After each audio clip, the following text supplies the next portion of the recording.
ಪ್ರೀತಿಯ ಪ್ರಥಮ PUC ವಿದ್ಯಾರ್ಥಿಗಳೇ, ಮತ್ತೊಮ್ಮೆ ನಮ್ಮ ಯೂಟ್ಯೂಬ್ ಚಾನಲ್ಗೆ ಸ್ವಾಗತವನ್ನು ಕೋರ್ತಾ ಇದ್ದೇನೆ. ಪದೇ ಚಾನ್ಸ್ ಸಿಕ್ಕಾಗ ಅದನ್ನು ಯುಟಿಲೈಸ್ ಮಾಡಿಕೊಳ್ಳಿ ಸರ್. ಆಪರ್ಚುನಿಟೀಸ್ ನೆವರ್ ನಾಕ್ ಯುವರ್ ಡೋರ್. ಪದೇ ಬಂದು ಅವಕಾಶಗಳು ನಿಮ್ಮ ಮನೆಯ ಬಾಗಿಲನ್ನು ತಟ್ಟಲ್ಲ ಬಾರಪ್ಪ ಅಂತ. ಹಾಗೆ ನಾನು ಮಾತ್ರ ತಡ್ತಾನೇ ಇದ್ದೀನಿ, ಇನ್ನೂ ನೀವು ಎಚ್ಚೆತ್ಕೊಳ್ತಾ ಇಲ್ಲ. Anyhow without wasting our time let me start this video. ಈಗಾಗಲೇ ನಮ್ಮ ಪ್ರಥಮ PUC ವಿದ್ಯಾರ್ಥಿಗಳಿಗೆ ಇಂಗ್ಲೀಷ್, ಕನ್ನಡ, ಫಿಸಿಕ್ಸ್, ಕೆಮಿಸ್ಟ್ರಿ ಅರ್ಥ ಆಗುತ್ತಲ್ವ, ಹಾಗೂ ಬಯೋ, ಸ್ಟ್ಯಾಟಿಸ್ಟಿಕ್ಸು, ಉರ್ದು, ಕನ್ನಡ, ಹಿಂದಿ, ಸಂಸ್ಕೃತ್ ಇಷ್ಟೊಂದು ಪ್ರಶ್ನೆ ಪತ್ರಿಕೆಗಳು ಅಪ್ಲೋಡನ್ನು ಮಾಡಿಕೊಟ್ಟಿದ್ದೇನೆ. ಯಾರು ಯುಟಿಲೈಸ್ ಮಾಡ್ಕೊಳ್ತಾ ಇಲ್ಲ. ತಾವೆಲ್ಲ ಎಕ್ಸಾಮಿನ ಹಿಂದಿನ ದಿನ ಹುಡುಕ್ಬಿಟ್ಟು ನೋಡಿಬಿಟ್ಟು ಮತ್ತೆ ನನಗೆ ಸರ್ ನಮಗೆ ಇಂಗ್ಲೀಷ್ ಕೊಡಿ ಅಂತ ಕೇಳುವವರು ಅಂತ ಅನಿಸುತ್ತೆ. ಬನ್ನಿ ಸರ್, ಬೇಡ. Without wasting our time let me start today's video. ಈ ಒಂದು ವಿಡಿಯೋದಲ್ಲಿ ನಮ್ಮ ಆರ್ಟ್ಸ್ ವಿದ್ಯಾರ್ಥಿಗಳು ಹಾಗೂ ಕಾಮರ್ಸ್ ವಿದ್ಯಾರ್ಥಿಗಳಿಗೆ ಹಿಸ್ಟ್ರಿ ಒಂದು ಸಬ್ಜೆಕ್ಟ್ ಇರುತ್ತೆ, ಅದರ ಮೇಲೆ ಇಂಪಾರ್ಟೆಂಟ್ ಕ್ವಶನ್ಸ್ಗಳು ಹಾಗೂ ಯಾವ ರೀತಿಯಾಗಿ ಕ್ವಶನ್ ಪೇಪರ್ ಪ್ಯಾಟರ್ನ್ ಇರುತ್ತೆ, ಯಾವ ರೀತಿಯಾಗಿ ಮೇನ್ ಏನಿದ್ರೆ part A, part B, part C, part D ಇದನ್ನು ಡಿವೈಡ್ ಮಾಡಿರ್ತಾರೆ, ಅದರ ಬಗ್ಗೆ ಚರ್ಚೆ ಮಾಡ್ತಾ ನಾವು ಕೆಲವೊಂದು ಇಂಪಾರ್ಟೆಂಟ್ ಕ್ವಶನ್ಸ್ಗಳನ್ನು ನೋಡ್ತಾ ಹೋಗೋಣ. ಸಬ್ಜೆಕ್ಟು ಹಿಸ್ಟ್ರಿ ಆಗಿರುತ್ತೆ. ಇದು 80 ಮಾರ್ಕ್ಸ್ ಕ್ವಶನ್ ಪೇಪರು ನಿಮ್ಮ ಒಂದು ಮಿಡ್ ಟರ್ಮ್ ಎಕ್ಸಾಮಿಗೆ ಆಗಿರುತ್ತೆ. ಇಲ್ಲಿ ಕೆಲವೊಂದು ಏನಂತೀರ ಸರ್, ಇದು ಇನ್ಸ್ಟ್ರಕ್ಷನ್ಸನ್ನು ನೀಡಲಾಗಿದೆ. Write serial number of the questions correctly ಅಂತ ಇದೆ, ಹೌದಲ್ವಾ. ನೆಕ್ಸ್ಟ್ ಯಾವುದು answer the questions according to the instructions given for the questions. Only the first return answers will be considered in part A. Part ಎನ್ನೇ ನಾವು ನೋಡ್ತಾ ಇರುವಂಥದ್ದು. ಇಲ್ಲಿ ನಿಮಗೆ ಈಗ 4 ಆಪ್ಷನ್ ಇದೆ ಅಂದ್ಬಿಟ್ಟು ತಾವುಗಳು ಕಂಟಿನ್ಯೂಸ್ ಆಗಿ 4 ಆಪ್ಷನನ್ನೇ ಇಟ್ಬಿಟ್ರೆ ಫಸ್ಟ್ ಪೇಜಲ್ಲಿ ಆನ್ಸರ್ ಎ, ಸೆಕೆಂಡ್ ಪೇಜಲ್ಲಿ ಆನ್ಸರ್ ಬಿ, ಲಾಸ್ಟ್ ಪೇಜ್ನಾಗೆ ಆನ್ಸರ್ ಸಿ, ಆಮೇಲೆ ಅಲ್ಲೇ ಕಾಟ್ ಹೊಡೆದು ಆನ್ಸರ್ ಡಿ ಅಂತ ಬರೆದು ಯಾವುದೋ ಒಂದು ರೈಟ್ ಆಗೇ ಆಗತ್ತಲ್ಲ ಅಂತ ಕಾನ್ಫಿಡೆನ್ಸು ಮಕ್ಕಳಿಗೆ. ಆವಾಗ 0 ಮಾರ್ಕ್ಸನ್ನು ಎಳಿತಾರೆ. ಬನ್ನಿ, who first started the meaning and scope of history ಅಂತ ಇದೆ. ಇದಕ್ಕೆ 100% ಸರಿಯಾದ ಉತ್ತರ ನನ್ನ ಪ್ರೀತಿಯ ಮಕ್ಕಳೇ ಆನ್ಸರ್ ಬಿ ಆಗಿರುತ್ತೆ. ಹೆರೋಡೋಟಸ್ ಅನ್ನುವಂಥದ್ದು ಸರಿಯಾದ ಉತ್ತರ ಆಗಿರುತ್ತೆ, ಆಪ್ಷನ್ ಬಿ. ಕ್ವಶನ್ ನಂಬರ್ 2 ನೋಡ್ತಾ ಹೋಗೋಣ ನಾವು. ಅಸರ್ಷನ್ ಹಾಗೂ ಒಂದು ರೀಸನನ್ನು ಕೊಡಲಾಗಿದೆ, ಇದನ್ನು ಓದ್ಕೋಬೇಕು. Chimpanzees and bonobos are the closest relatives of human beings ಅಂತ ಇದೆ. ರೀಸನ್ನು, human species are the genus Homo branched away from bonobos or chimpanzees ಅಂತ ಇದೆ, ಆಫ್ ದಿ ಜೀನಸ್ ಪ್ಯಾನ್ ಅಂತ. ಎರಡೂ ಕೂಡ ಸರಿನಾ? ಅಸರ್ಷನ್ನು ರೀಸನ್ನಿಗೆ ಅದು ಹೋಲಿಕೆ ಆಗತ್ತಾ? ಇದರ ಬಗ್ಗೆ ನಾವು ಇಲ್ಲಿ ಚರ್ಚೆ ಮಾಡುವಂಥದ್ದು. ಇಲ್ಲಿ ಎರಡೂ ಕೂಡ ಸರಿಯಾದ ಉತ್ತರನೇ. ಯಾವುದು? ಬೋತ್ ಆಪ್ಷನ್ ಡಿ ಇದೆ ಅಲ್ವಾ, option D both A and B are true, ಆಯಿತಾ. B is the correct explanation of A ಅಂತ ಇದಲ್ವಾ, ಅದು ಸರಿಯಾದ ಉತ್ತರ ಆಗಿರುತ್ತೆ, option D. Question number 3 my dear children, proponent of atheism is dash ಅಂತ ಇದೆ. ಇದಕ್ಕೆ ಸರಿಯಾದ ಉತ್ತರ ಕ್ವಶನ್ ನಂಬರ್ 3ಕ್ಕೆ ಆಪ್ಷನ್ ಎ ಆಗಿರುತ್ತೆ, ದಟ್ ಈಸ್ ಲೋಟಸ್, ಆಯಿತಾ. Question number 4 father of medical science ಯಾರು ಅಂತ ಕೇಳಲಾಗಿದೆ. ಇದಕ್ಕೆ ಸರಿಯಾದ ಉತ್ತರ ಬಂದು ಹಿಪೋಕ್ರಟಿಸ್ ಅನ್ನುವಂಥದ್ದು ಸರಿಯಾದ ಉತ್ತರ ಆಗಿರುತ್ತೆ. Question number 5 my dear children, among these statements which one is correct ಅಂತ ಇದೆ, ಆಯಿತಾ. ನಮಾಜ್ ಅಂದರೆ ಪ್ರೇಯರು, ಹೌದು. ಕಲ್ಮಾ ಅಂದರೆ ಫೇತು, ಹೌದು. ರೋಜಾ ಈಸ್ ಇನ್ಕರೆಕ್ಟ್ ಅಂತ ಇದೆ. ಸಾರಿ, ಆಯಿತಾ. ಕ್ವಶನ್ನೇ ತಪ್ಪು ಓದ್ಕೊಂಬಿಟ್ರೆ ಎಕ್ಸಾಮಲ್ಲಿ 0 ಮಾರ್ಕ್ಸ್ ಅಂತ ಬರುತ್ತೆ. ಅದಕ್ಕೆ ನನಗೆ ಕನ್ಫ್ಯೂಸ್ ಆಗ್ತಾಯಿದೆ. ಕಲಿಮಾ ಅಂದರೆ ಫೇತ್ ಅಂತ, ನಂಬಿಕೆ ಅಂತ, ಆಯಿತಾ. ಕಲ್ಮಾನ ಓದಿದಾಗೆ ಅವರು ಮುಸಲ್ಮಾನರಾಗ್ತಾರೆ ಇಸ್ಲಾಂ ಧರ್ಮದಲ್ಲಿ.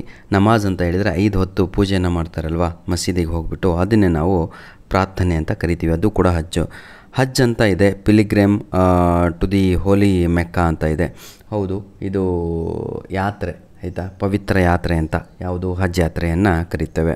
ಹಾಗಿದ್ದರೆ ರೋಜಾ, ಚಾರಿಟಿ ಎರಡೂ ಕೂಡ ಸಪ್ರೇಟು. ರೋಜಾ ಅಂದರೆ ಒಪ್ಪತ್ತಿರೋದು, ಚಾರಿಟಿ ಅಂತ ಹೇಳಿದರೆ ದಾನ ಧರ್ಮವನ್ನು ಮಾಡುವಂಥದ್ದಾಗಿರುತ್ತೆ. ಹಾಗಿದ್ದರೆ ಆಪ್ಷನ್ ಸಿ ಇಲ್ಲಿ ತಪ್ಪಾಗಿ ನೀಡಿರುವಂಥದ್ದು ಆಪ್ಷನ್ ಸಿ ಆಗಿರುತ್ತೆ.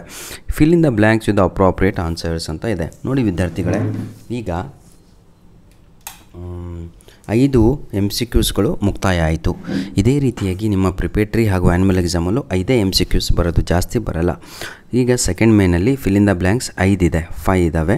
ನಿಮ್ಮ ಬೋರ್ಡ್ ಎಕ್ಸಾಮಲ್ಲೂ 5 ಫಿಲ್ ಇನ್ ದ ಬ್ಲ್ಯಾಂಕ್ಸ್ ಬರುವಂಥದ್ದು. ಫಾರ್ ಎಕ್ಸಾಂಪಲ್ 6, 7, 8, 9, 10 ಈ 5 ಪ್ರಶ್ನೆಗಳು ಫಿಲ್ ಇನ್ ದ ಬ್ಲ್ಯಾಂಕ್ಸ್ ಆಗಿರುತ್ತೆ.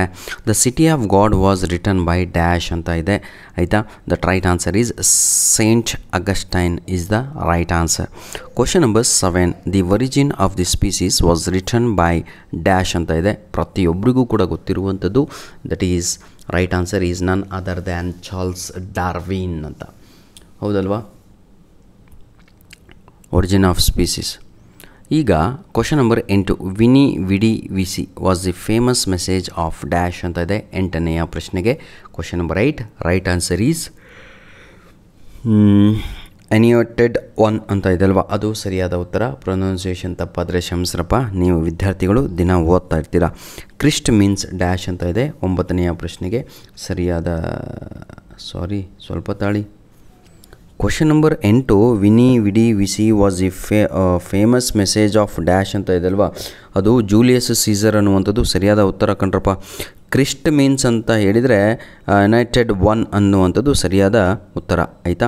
ದಿ ವರ್ಡ್ ಏನಿದು ಫೆಡರಲಿಸಮ್ ಮೀನ್ಸ್ ಡ್ಯಾಶ್ ಅಂತ ಇದೆ, ಪೀಸ್ ಆಫ್ ಲ್ಯಾಂಡ್ ಅಂತ ಕರಿತೀವಿ. ನಿಮಗಿದು ಗೊತ್ತಿರುವ ಹಾಗೆ ಆ ಜಮಾನದಲ್ಲಿ ರಾಜರು ಏನು ಮಾಡೋರು ಅಂತ ಹೇಳಿದರೆ, ಈ ದೇವತೆಗಳಿಗೆ ಆ ಲ್ಯಾಂಡನ್ನು ಕೊಡ್ತಾಯಿದ್ರು ಪ್ರೊಟೆಕ್ಷನಿಗಾಗಿ. ಅವರು ಅದನ್ನು ಯುಟಿಲೈಸ್ ಮಾಡ್ಕೊಳ್ತಾಯಿದ್ರು ಅವರಿಗಾಗಿ. ಅದು ಎಕ್ಸ್ಚೇಂಜ್ ಇದ್ದಂಗೆ, ನೀವು ಪ್ರೊಟೆಕ್ಷನ್ ಮಾಡಿ ನಾವು ನಿಮ್ಗೆ ಲ್ಯಾಂಡ್ ಕೊಡ್ತೀವಿ ಅಂತ. ಮ್ಯಾಚ್ ದಿ ಫಾಲೋಯಿಂಗನ್ನು ನೋಡ್ತಾ ಹೋಗೋಣ, ಆಯಿತಾ. ಎಲ್ಲರೂ ಕೂಡ ಬನ್ನಿ. ಈಗ ಮ್ಯಾಚ್ ದ ಫಾಲೋಯಿಂಗು.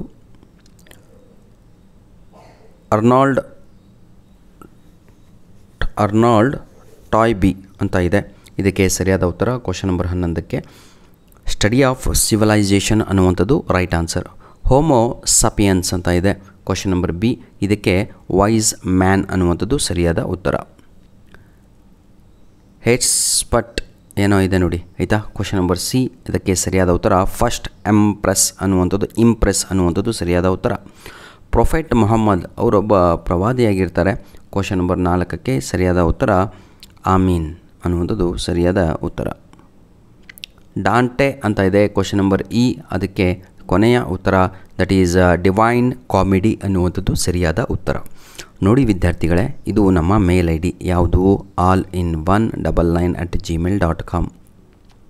ದಯವಿಟ್ಟು ನಿಮ್ಮ ಬಳಿ ಇರುವಂತಹ ಯೂನಿಟ್ ಟೆಸ್ಟ್ 1ರ ಪ್ರಶ್ನೆ ಪತ್ರಿಕೆಗಳನ್ನೇ ತಾವುಗಳು ಕಾಮರ್ಸ್ ಹಾಗೂ ಆರ್ಟ್ಸ್ ವಿದ್ಯಾರ್ಥಿಗಳಿಗೆ ಹೇಳುತ್ತಿರುವಂಥದ್ದು ಕಳುಹಿಸಿ ಕೊಡಲಿಲ್ಲ. ಇದು ನಮ್ಮ ಮೇಲ್ ಐ ಡಿಗೆ ತಮ್ಮ ಬಳಿ ಇರುವಂತಹ ಕ್ವಶನ್ ಪೇಪರನ್ನು ಫೋಟೋ ಹೊಡೆದು ಕಳಿಸಿಕೊಟ್ರೆ ಬಹಳ ಸಂತೋಷ ಆಗುತ್ತೆ ಕಣ್ರಪ್ಪ, ಬೇರೆಯವರಿಗೆಲ್ಲ ಹೆಲ್ಪ್ ಆಗುತ್ತೆ. ದಯವಿಟ್ಟು ನಿಮ್ಮ ಮಿಡ್ ಟರ್ಮ್ ಎಕ್ಸಾಮ್ ಆದಮೇಲೂ ಕೂಡ ಆ ಪ್ರಶ್ನೆ ಪತ್ರಿಕೆಗಳನ್ನು ಕೂಡ ಈ ಒಂದು ಮೇಲ್ ಐ ಡಿಗೆ ಕಳುಹಿಸಿಕೊಡಿ. ಈಗ ಮುಂದಿನ ಭಾಗವನ್ನು ನೋಡೋಣ. 4th main question. ಈಗ 3 ಮೇನ್ ಕ್ವಶನ್ಸ್ ಆಯಿತು. ಪಾರ್ಟ್ ಎನಲ್ಲಿ 4 ಮೇನ್ ಕ್ವಶನ್ ಬರುತ್ತೆ ನಿಮಗೆಲ್ಲರಿಗೂ ಕೂಡ. ಅದು ಯಾವುದು ಅಂತ ಹೇಳಿದರೆ, ಒಂದು MCQs, fill in the blanks, match the following and 1 mark questions. ಈ 4 ಭಾಗದಿಂದ ಟೋಟಲ್ 20 ಮಾರ್ಕ್ಸ್ ನಿಮಗೆ ಕವರ್ ಆಗುತ್ತೆ. Part A covers 20 marks. ಹಾಗಿದ್ರೆ ಪಾಸಿಂಗ್ ಮಾರ್ಕ್ಸ್ ಎಷ್ಟು ಸರ್ ಅಂತ ಕೇಳಿದಾದರೆ 24 ಬಂದರೆ ಪಾಸು. ಈ ಪಾಸಿಂಗ್ ಮಾರ್ಕ್ಸ್ ಬಗ್ಗೆ ಯೋಚನೆ ಮಾಡೋರು ದಯವಿಟ್ಟು ಇವತ್ತೇ PUC ಬಿಟ್ಟು ಬೇರೆದೇನಾದರೂ ಕೆಲಸ ಮಾಡಿ. ಬನ್ನಿ, answer the following questions in 1 word or 1 sentences each ಅಂತ ಇದೆ. What is the meaning of the word historia ಅಂದರೆ ಏನು ಅಂತ ಇದೆ. ಭಾಳ ಈಸಿ ಕಣ್ರಿ. ಹಿಸ್ಟೋರಿಯಾ ಅಂತ ಹೇಳಿದರೆ, ಹಿಸ್ಟ್ರಿ ಅಂದರೆ ಏನು? The study of past events is called history ಅಂತ. ಎರಡೂ ಕೂಡ ಒಂದೇ ಕಣ್ರಿ. ಎನ್ಕ್ವೈರಿ ಅನ್ನುವಂಥದ್ದು ಮೀನಿಂಗ್ ಆಗುತ್ತೆ ಇದ್ರ ಹಿಸ್ಟೋರಿಯಾ ಅಂತ ಹೇಳಿದರೆ. ಎನ್ಕ್ವೈರಿ ಅಥವಾ ನಿಮ್ಮ ಕಾಲೇಜಲ್ಲಿ ನಾಲೆಡ್ಜ್ ಅಕ್ವೈರ್ಡ್ ಬೈ ಇನ್ವೆಸ್ಟಿಗೇಷನ್ ಅಂತಲೂ ಕೂಡ ಬರೆಸಿರ್ಬೋದು. ಆದರೆ ಬಹಳ ಹತ್ತಿರವಾದದ್ದು ಎನ್ಕ್ವೈರಿ ಅಂತ. ಹಾಗೂ ಸ್ಟಡಿ ಆಫ್ ಪಾಸ್ಟ್ ಇವೆಂಟ್ಸ್ ಅನ್ನುವಂಥದ್ದು ಸರಿಯಾದ ಉತ್ತರ ಆಗತ್ತೆ. When did the earth originated? ಈ ಭೂಮಿ ಹುಟ್ಟಿ ಎಷ್ಟು ವರ್ಷ ಬಹುದು ಅಪ್ರಾಕ್ಸಿಮೇಟ್ ಲೆಕ್ಕ ಇದು, ಆಯಿತಾ. ಯಾರೂ ಕೂಡ ಪರ್ಫೆಕ್ಟಾಗಿ ಹೇಳಲು ಸಾಧ್ಯವಿಲ್ಲ ದೇವರನ್ನು ಹೊರತುಪಡಿಸಿ, ಆಯಿತಾ. ಇದನ್ನು ಅಪ್ರಾಕ್ಸಿಮೇಟ್ ವ್ಯಾಲ್ಯೂ ಆದರೆ 4.5 ಬಿಲಿಯನ್ ಇಯರ್ಸ್ ಎಗೋ ಅಂತ ಕರಿತೇವೆ, ಆಯಿತಾ. 4.5 ಬಿಲಿಯನ್ ಇಯರ್ಸ್ ಎಗೋ ಅಂತ. ಕ್ವಶನ್ ನಂಬರ್ 14 ನೋಡೋಣ. What is the meaning of Mesopotamia ಅಂತ ಇದೆ. ಈ ಏನಂತೀರ ಮೆಸೊಪೊಟೋಮಿಯಾ ಅಂತ ಮೀನಿಂಗ್ ಏನು ಅಂದರೆ, ಅದು ಒಂದು ಭಾಗ ರಿವರಿನ ಮಧ್ಯದಲ್ಲಿ ಇದ್ದದ್ದು. The land between the 2 rivers is called Mesopotamia. 15ನೆಯ ಕ್ವಶನ್ ಎಷ್ಟು ಈಸಿಯಾಗಿದೆ ನೋಡಿ. ಲಕ್ಸುರಿಯಸ್ ಕ್ಲಾತ್ಗಳನ್ನು ಬಟ್ಟೆಗಳನ್ನು own on special occasions was the gift of which civilization ಅಂತ ಇದೆ. ಅದು ಎಲ್ಲರಿಗೂ ಕೂಡ ಗೊತ್ತು. ಇಂಡಸ್ ವ್ಯಾಲಿ ಸಿವಿಲೈಸೇಷನ್ ಅನ್ನುವಂಥದ್ದು ಹಬ್ಬದ ದಿನಗಳಲ್ಲಿ ಅಥವಾ ಏನಾದರೂ ಒಂದು ಫಂಕ್ಷನ್ ಇರುವ ಸಮಯದಲ್ಲಿ ರಿಚ್ ಕ್ಲೋತ್ಸ್ಗಳನ್ನು ರೋಬ್ಸ್ಗಳನ್ನು ಹಾಕಿಕೊಳ್ತಾ ಇದ್ರು. ಆಯಿತಾ. Last on which river bank did the ancient Roman civilisation develop ಅಂತ ಇದೆ. ಎಲ್ಲರಿಗೂ ಕೂಡ ಗೊತ್ತು ರಿವರ್ ಟೈಬರ್ ಅನ್ನುವಂಥದ್ದು ಸರಿಯಾದ ಉತ್ತರ. TIBER.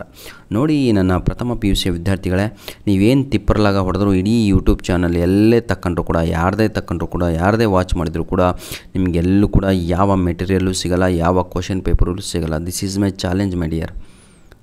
ಹಾಗಿದ್ದರೆ ನನಗೆ ಬೇಕಾದ್ರೆ ಕಮೆಂಟಲ್ಲಿ ಲಿಂಕನ್ನು ಕಳಿಸಿ. ಎಲ್ಲೂ ನಿಮಗೆ ಪ್ರಥಮ PUCಯ ಪ್ರಶ್ನೆ ಪತ್ರಿಕೆಗಳು ಸಿಗುವುದಿಲ್ಲ. ಸ್ಪೆಷಲ್ಲಾಗಿ ಆರ್ಟ್ಸು ಕಾಮರ್ಸ್ ಎಲ್ಲೂ ಸಿಗಲ್ಲ. ಎನಿಹೌ, ನಾವು ಭಾಳ ಗರ್ವದಿಂದ ಹೇಳ್ತಾ ಇಲ್ಲ, ಆದಷ್ಟು ನಿಮ್ಗೆ ಹೆಲ್ಪ್ ಆಗಲಿ ಅಂತ ನಾವು ಪ್ರಯತ್ನವನ್ನು ಪಡ್ತಾ ಇರ್ತೇವೆ. ಆದರೆ ತಾವುಗಳು ಯುಟಿಲೈಸನ್ನು ಮಾಡಿಕೊಳ್ತಾ ಇಲ್ಲ. ಯುಟಿಲೈಸ್ ಮಾಡಿಕೊಂಡ್ರು ಯೂಸ್ ಮಾಡಿ ಒಗಿತಾ ಇದ್ದೀರಾ. ಆಯಿತಾ. ದಯವಿಟ್ಟು ವಿದ್ಯಾರ್ಥಿಗಳೇ, ನಮ್ಮ ಒಂದು ಮೇಲ್ ಐಡಿಗೆ ನಿಮ್ಮ ಹತ್ರ ಇರುವಂತಹ ಎಕ್ಸಾಮ್ ಮುಗಿದು ಹೋಗಿದೆ ಅಲ್ವಾ, ಯೂನಿಟ್ ಟೆಸ್ಟನ್ನು, ಆಯಿತಾ, ಆ ಪೇಪರ್ಸ್ಗಳ ಫೋಟೋ ಹೊಡೆದ್ಬಿಟ್ಟು ನಮ್ಮ ಮೇಲ್ ಐಡಿಗೆ ಕಳಿಸ್ಕೊಟ್ರೆ ತುಂಬ ಹೆಲ್ಪ್ ಆಗುತ್ತೆ.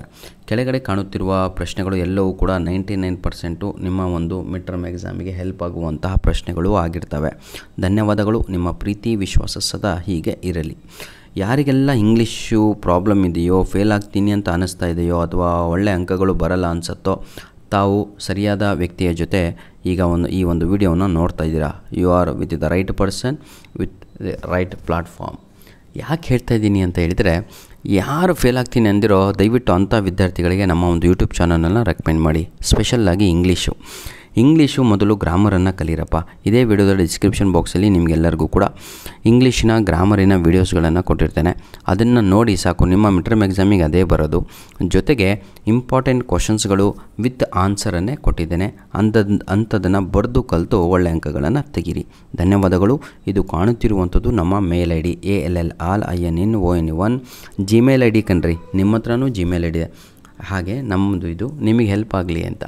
ಆಯಿತಾ. ಧನ್ಯವಾದಗಳು ವಿದ್ಯಾರ್ಥಿಗಳೇ. God bless you all.